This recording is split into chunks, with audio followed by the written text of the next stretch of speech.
Good afternoon, good evening, good morning, Treasury Talent community. I am Joe Grabowski, standing in for Donnie Gupton this week. Thank you for attending this week's Facebook Live chat.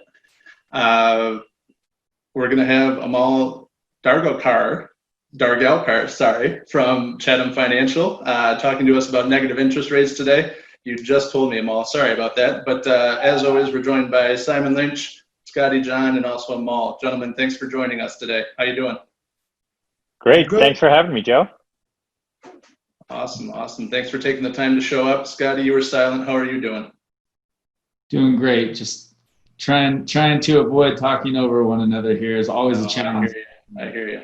So, Amol, again, thanks for joining us. This is a conversation that took place, or really that came up based off of a question we received in last week's Facebook chat, and we really appreciate your time and your quick reaction around willing to join us on this conversation. To start it off, would you mind just kind of giving us an overview around Chatham Financial, who you are, what you do, how you tie into that operation?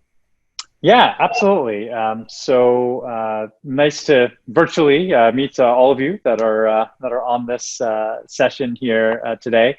So as Joe said, my name's Amol. I work at a firm called Chatham Financial. For those of you that are not familiar with Chatham, we are the world's largest independent interest rate, currency, commodity, financial risk management advisor. So we work with companies all across the globe, over 3,000 companies a year, on helping them manage those financial risk management programs that they have in place. So designing programs, doing capital markets execution of derivative transactions, and also providing systems and outsourced solutions to manage that, including a technology platform called Chatham Direct. So we are a firm that has been around for about 30 years, navigating rates, FX, and commodity spaces. In terms of my role at Chatham, I've been at Chatham almost 20 years now, and I lead our global corporate sector. So working with all of our clients across the globe, regardless of industry, really helping them manage and develop programs around this. As a firm, a little bit more background, we are global in nature. We have offices, our headquarters are here in the US, outside of Philadelphia. We have 2 offices in the US, an office in Canada, 2 offices in Europe, and an office in Australia, and an office in Singapore as well. So we work with companies, like I said, all across the globe. We have about 650 employees. And just on an annual basis, we're advising on about 500 billion to 700 billion of derivatives every single year. So that's a little bit of our background and my background. No, that's awesome. So you have the pedigree, you have the expertise in the space, you have the global presence. So this conversation should be a walk in the park for you, huh? We'll do our best. And I'll have to apologize in advance because it's dinner time for our kids, and we have a puppy that we just got a few weeks ago. So maybe I'll have her make a cameo at some point. But if there's any puppy-related emergency, I might be distracted for a moment or two. No problem. So with that caveat out of the way, I'm going to let Simon get right into grilling you here. So, Amol, I just wanted to start by asking, what does it actually mean? Like negative interest rates, what does it mean for the listeners out there? So negative interest rates, when we talk about it, it's something that we have seen across the globe in a number of different places. Eurozone, Japan. We have even seen very briefly negative interest rates in the US. When we talk about negative interest rates, though, for this session, what we're really talking about is, will the Fed further lower their target rate? And as a reminder, the Fed's target rate is really the rate at which Fed participants lend out their excess reserves to one another on an uncollateralized basis. And in essence, negative interest rates, that rate right now is between 0 and 25 basis points. Negative interest rates would mean that you're charging negative interest on those reserves. And in theory, that would flow through everything. But that's really what we're talking about is, will the US policy rate go from 0 to 25 basis points down to negative? And that's the question that's been on a lot of, I suspect, a lot of your community's mind and mind of investors all across the globe. So I think a follow-up, and perhaps more for the three of us non-experts in the room, so to speak, rather than those we have on Facebook, but just to cover all bases, why, Amol, why are we talking about this? Why are these on the table right now? So negative interest rates are on the table for probably one very, very simple and kind of boring reason. We've hit 0% interest rates in the US, and the economy is not nearly in the place that we would want it to be. Now, of course, I think we all recognize that the economy is where it is, not because of any actions from the Fed, but really because of the pandemic, COVID-19, demand destruction that's happened, all the shutdowns. And I know, Joe and Scotty in the US, you've experienced it. Simon, you've experienced it in Australia as well. This is happening globally. Those shutdowns have led to massive job losses, 30 million plus unemployed individuals, potential bankruptcies of companies, and we've seen a number already in the news of those that have filed for bankruptcy or those that might file in the near future, and just a phenomenal level of carnage, I think, is the technical economic term that we've seen here in the market. And so the question is, what can the Fed do?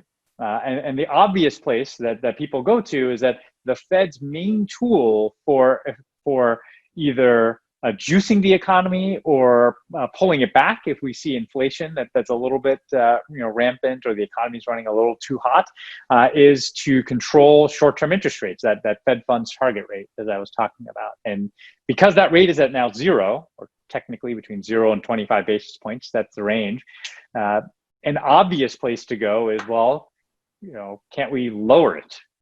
Should we make it negative? Should we pay people to borrow?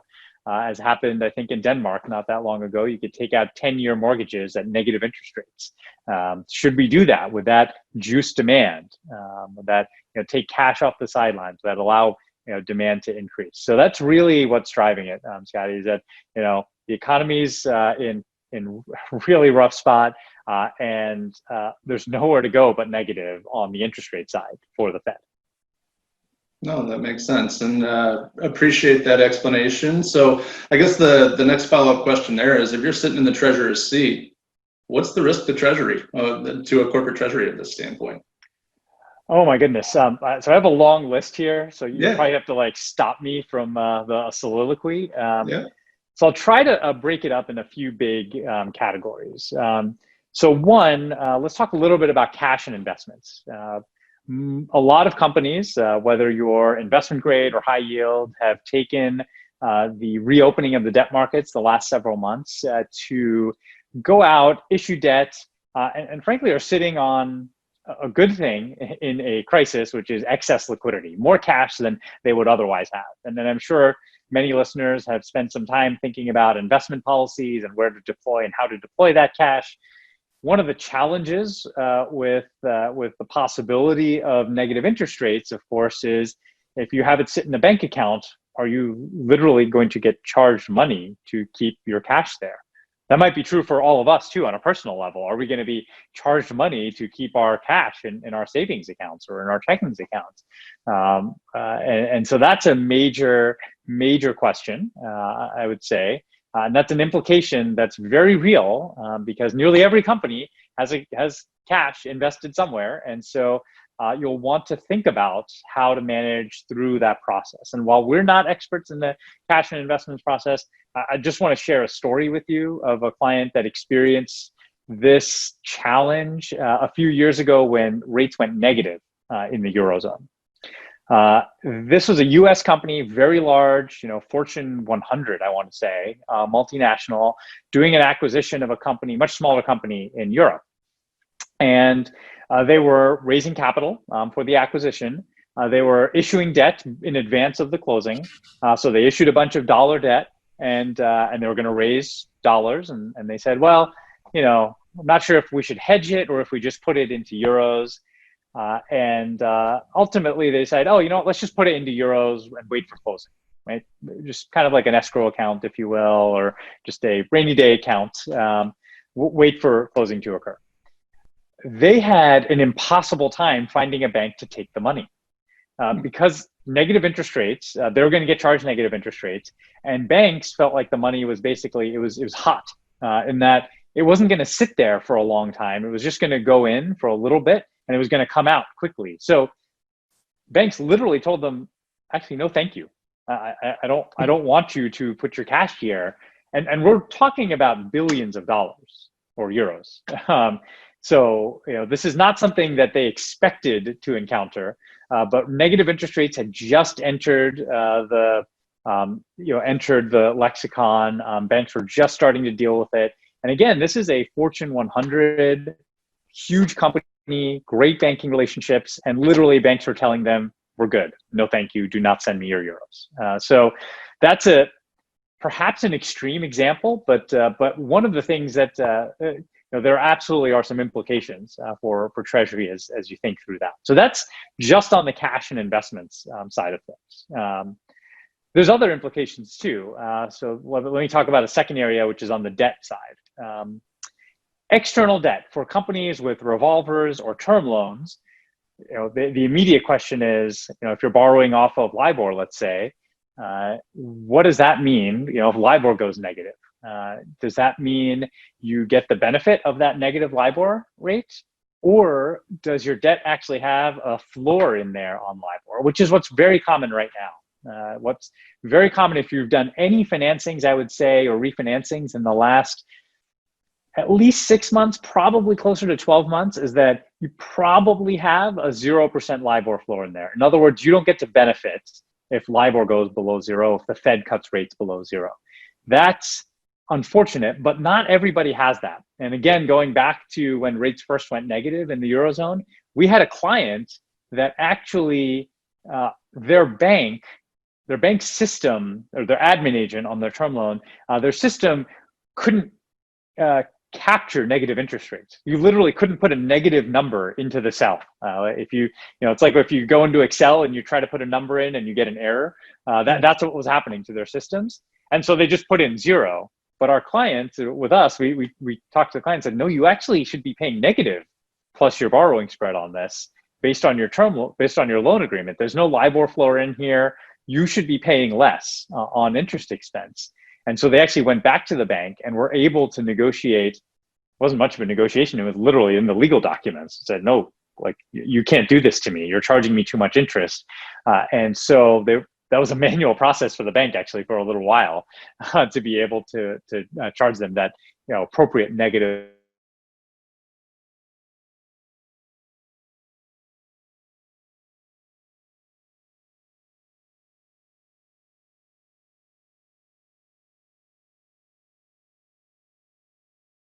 Not to take up too much time on this question, but another one is on the derivative side.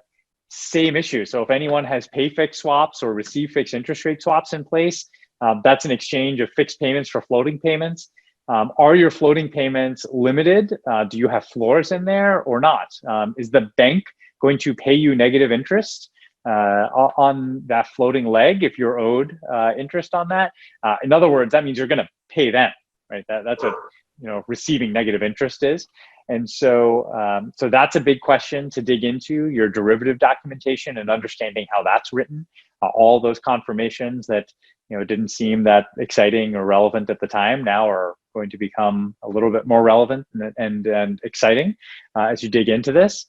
There's a few other implications regarding derivatives, on the FX world or on the commodity side, but probably the one last one that I want to mention is if the US went to negative interest rates, we would probably see the collapse of one of the most popular hedging strategies that we have seen, certainly in my almost 20 years of doing this. And that is multinationals entering into cross-currency swaps and synthetically converting US dollar debt to euro debt or other low interest expense debt.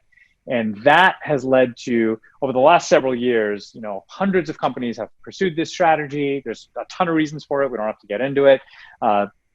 but that benefit was as high as about a 2.5 to 2% to 2.5% interest expense arbitrage, if you will.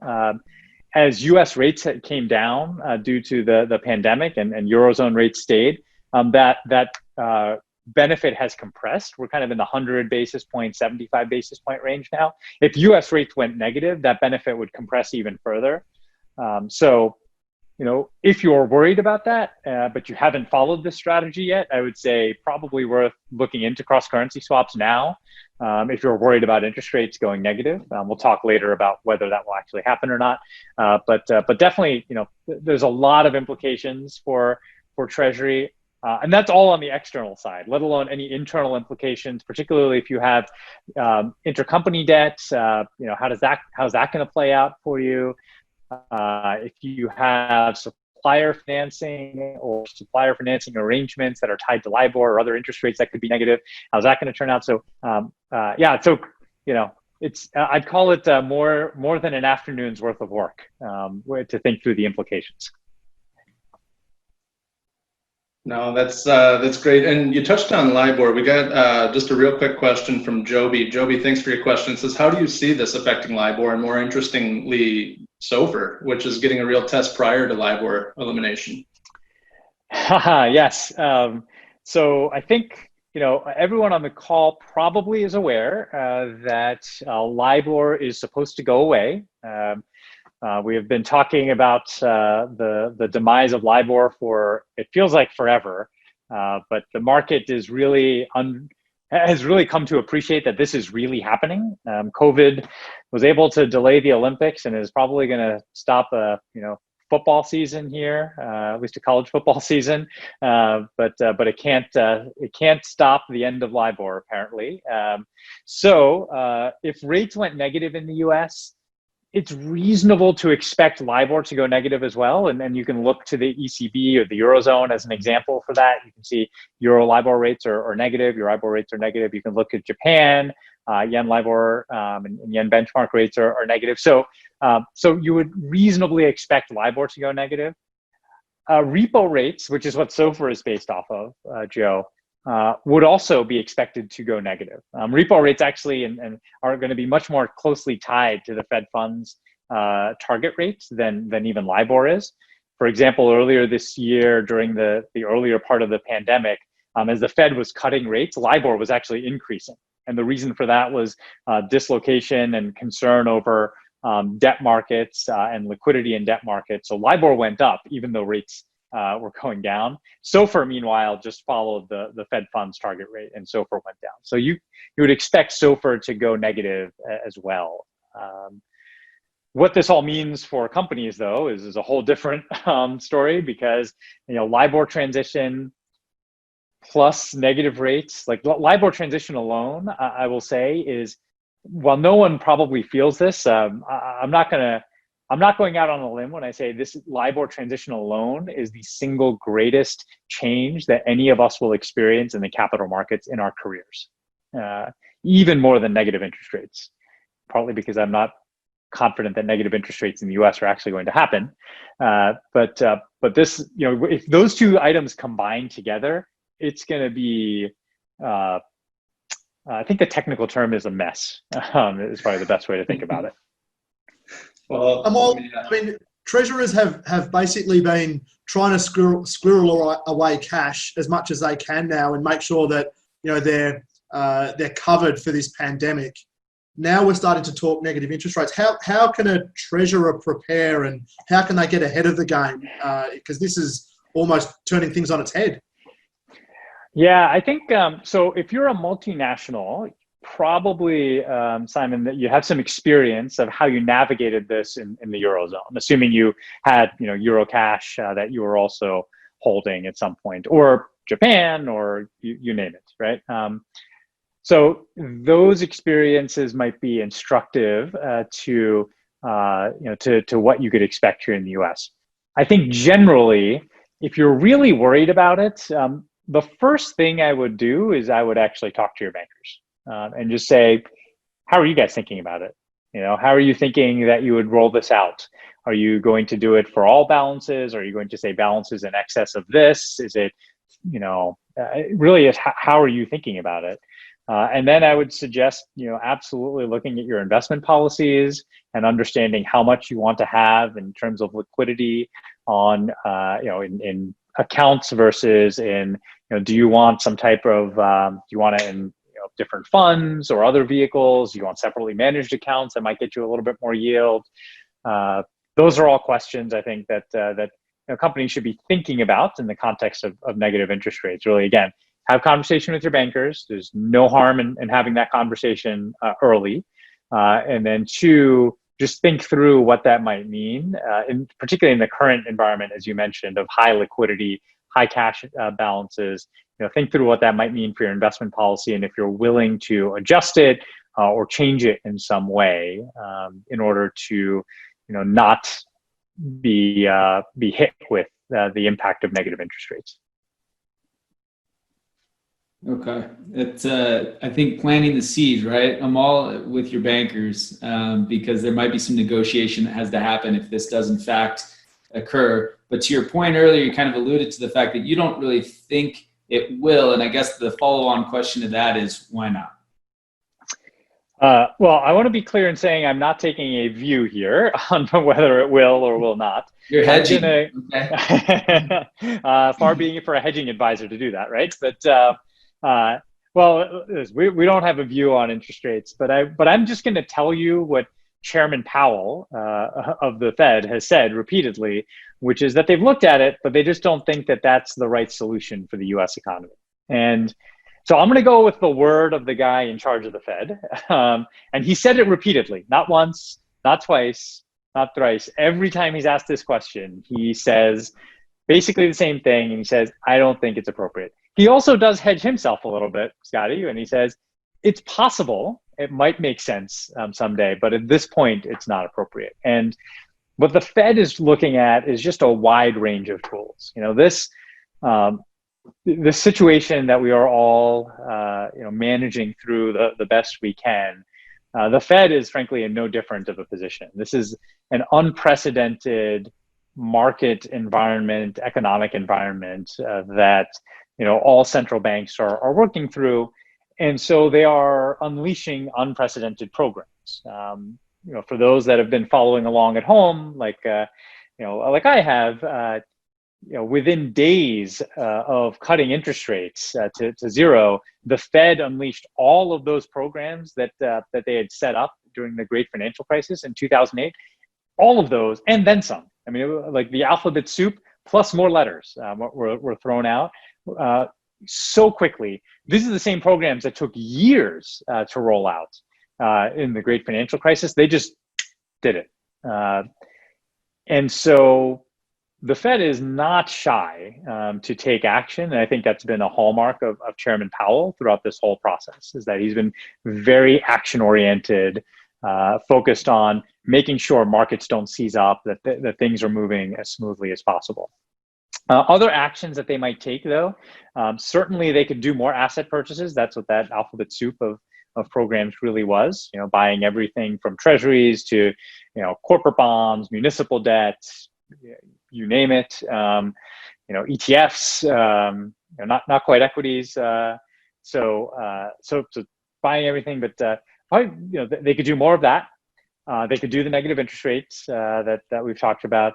The other big thing that's been discussed has been the concept of yield curve control. And yield curve control is essentially, instead of the Fed targeting this target rate, which is an overnight rate, that's an overnight borrowing lending rate, they'd go farther out on the yield curve and perhaps target a 2-year, 3-year, 5-year, 10, 30-year rate. And that would essentially be treasuries. So the Fed would actually be targeting treasuries and saying something like, the 10-year treasury will go no higher than X, and if it ever reaches that point, we'll buy enough treasuries to keep the yield low.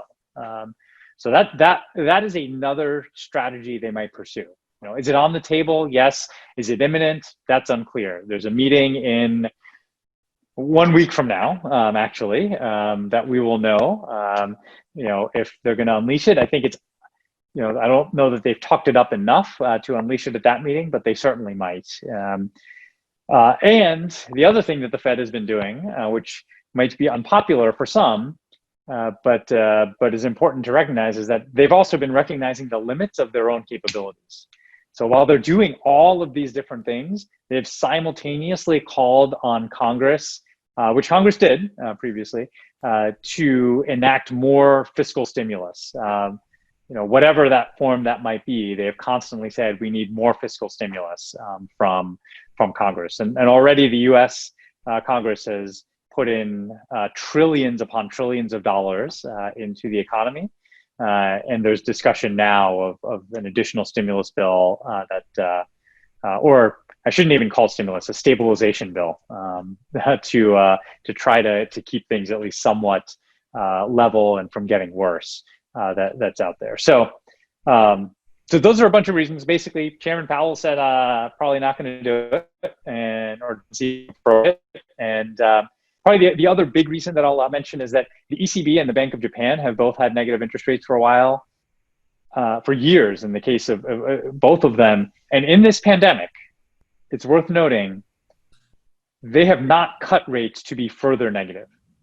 So in the midst of this pandemic, when everything is shutting down, when entire countries are cutting themselves off, when entire cities are cutting themselves off, when people are quarantined in their homes and businesses are shut down and restaurants are going out of business, the obvious policy tool for both of those economies, and the Eurozone has arguably been affected more than Japan, was to further cut interest rates. They just didn't do it.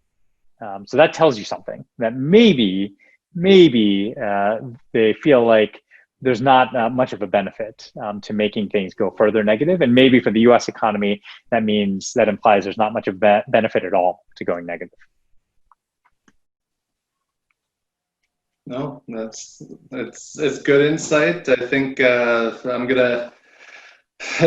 definitely found it helpful. It was a little bit over my head at times. I'm going to be honest with you there, but what you're saying, I mean, one of the things I love about you is you're able to explain very complicated concepts in layman's terms, so even the three of us can understand it.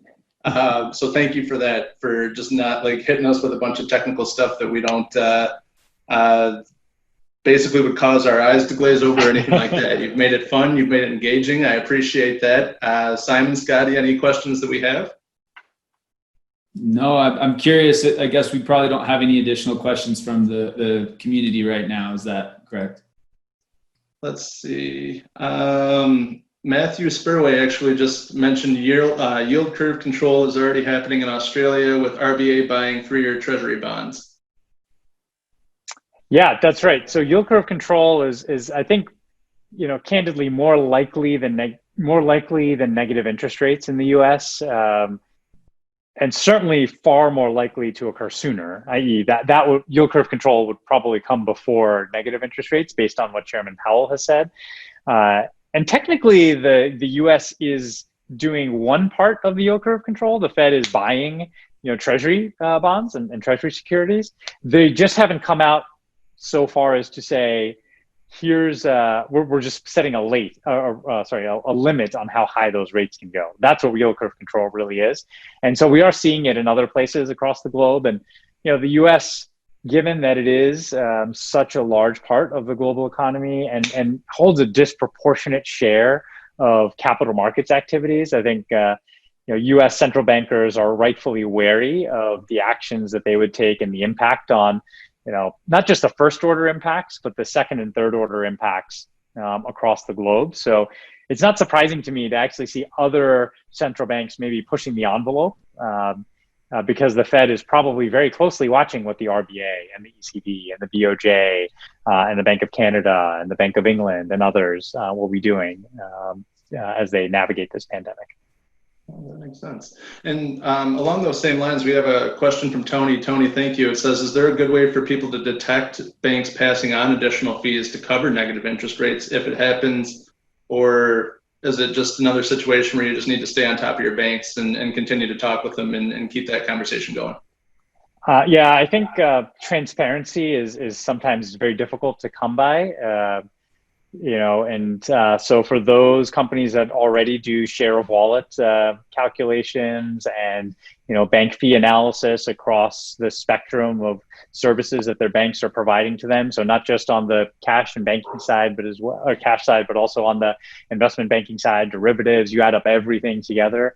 I think those are best positioned to notice if fees are being passed on in some different way, because a bank could say, Joe, we're not going to charge you negative interest rates on your balance, but all of a sudden start charging you more for some other set of products over here. Right? From the bank standpoint, it is one big P&L, although from the individual banker standpoint, that is not at all the case. For you as a company, you're thinking, well, I'm just paying some big pot of fees to my bank. Does it really matter where it comes from a company standpoint? It may or may not. It depends. So I'd say probably the best way to do it is to engage in those proactive conversations and make sure that you're already doing a good job of having transparency and conversations around, what are the return requirements for your banks? How are they meeting them on your account? What are you doing to support them? And perhaps where are they getting outsized returns on different elements or different products and services they're providing you? That makes sense. Thank you for your insight there. We have a comment from Oscar. Oscar mentions, and thank you, Oscar, negative interest rates will imply more complex management of pension funds, as well in terms of funding ratios. Yes, I think that's true. That's a good point. I did not mention that. Yield curve control will also have an impact on that because as you think about valuing those liabilities, if the Fed comes out and says we're capping the 10-year Treasury at whatever, that's going to make discounting those liabilities back at you'll know the best case scenario for what you're going to discount them back at from a base rate perspective. So absolutely, this will have an impact on the pension world. Totally right, Oscar. Absolutely. Okay. And Tony had just a quick follow-up comment saying some banks like Mellon have flat out said they're passing it along. So there's the transparency you were speaking to right there. It's tough to come by, but some banks are doing it. Yeah, and I think it's actually not bad. Like it's worth remembering that the banks they have to deal with negative interest rates too, right? The banks are actually providing a service to companies, and they do need to have the path where they can make a reasonable return on that. And I think the key is not saying, oh, I don't want any of these fees passed on to me, although that seems like a good place to start. The key is just having transparency around it and being able to have that conversation and understanding what are the right levers to pull for your company in this time with your banks. No, that makes sense. And follow-up comment from Joby as well. Scour your analysis statement specifically for things like deposit bank assessments and I'm assuming areas and different fees like that. Yeah, absolutely. And look at earnings credit rates, like just look at everything. Just have, and this is not specific to negative interest rates, I should say. This is just general good practices that companies can be following and executing on as a regular way course of business. It will become more important should we go to a negative interest rate regime in the U.S. Makes sense. And more of just because you made it personal a little bit earlier for us having potentially getting charged for cash in our personal accounts, Tony wants to know, will I get negative interest rates on my credit card? Absolutely not. That is my guess. I do not think that, well, I'll take that back. I would never have thought that there would be negative rate mortgages, but as I mentioned, Denmark actually had a negative rate 10-year mortgage not that long ago. It might still be available. I'm not sure. So who knows? Maybe it'll happen, but it seems unlikely at this point. Oh, that makes sense. And I think that concludes any questions that we have from the community. Since I have the power of being the host, I'd like to thank you, number one, for taking the time just to talk through this with us. We definitely appreciate it. You've been awesome in just explaining this and again, dumbing it down for the three of us who are on this panel with you. And also, I hope you're right about everything. I believe that you're right with everything that you've said so far today, but I really hope you're wrong about the college football season. A disappointing fall for me. Well, I'm a Penn State guy, so I'm with you. It was going to be a good year for us. Hopefully we could both beat Ohio State one time. I think that's something we can definitely agree on there. So, Simon, Scotty, anything from you? No, I'll just have to watch this a few times to kind of get my brain wrapped around everything that was covered. Appreciate you, Amol. No problem. And I'll just say, if any of your listeners have any questions, they're more than welcome to reach out to me. I'm happy to answer any questions or talk through some of these items, or if anybody wants to get into a good debate over why it will happen, happy to engage in that too. As you can probably tell, I kind of like doing this stuff. So having been at it for 2 decades, I found I have a bit of a passion for it. So happy to answer any questions that come up after the fact. Awesome. Well, with that, I think we'll get off and running, and we'll take you off the hot seat. So again, thank you, Treasury Talent community. Thanks for all the comments, questions, and for tuning in. Don't forget to join us again next Wednesday, same bat time, same bat channel, and pay attention to the community for what we have in store for you next week. Thanks. Thank you, everyone.